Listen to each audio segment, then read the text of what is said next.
Hello అందరికి హనుమాన్ జయంతి శుభాకాంక్షలు. నేనైతే హనుమాన్ని చాలా బాగా పూజిస్తాను. నాకు ఊహ తెలిసినప్పటి నుంచి నేను ఈ దేవుడికి ఏం కోరుకున్నా ఆ కోరిక తప్పకుండా నాకు నెరవేరుతుంది. దేవుడు నాకు చాలా స్ట్రెంత్ ఇస్తారు. అందుకే నాకు హనుమాన్ అంటే చాలా నమ్మకం. నేనైతే ఈ రోజు దేవునికి తమలపాకుల మాల తయారు చేసి సమర్పిద్దాం అనుకున్నా. అందుకని 51 తమలపాకులు తీసుకొని వాటి మీద గంధంతో జై శ్రీరామ్ అని ఈ విధంగా రాసుకున్నాను. అలానే కుంకుమ కూడా పెట్టేసి మాల గుచ్చడానికి ఈ విధంగా రెడీ చేసుకున్నాను.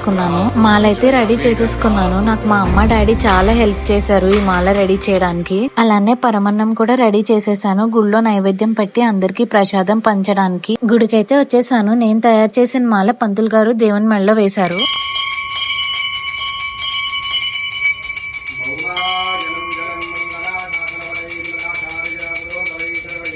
అర్చన అయిపోయిన తర్వాత ప్రసాదం అందరికి పంచేశాను. మన ఛానల్ ని సబ్స్క్రైబ్ చేసేసుకోండి. టాటా బాయ్.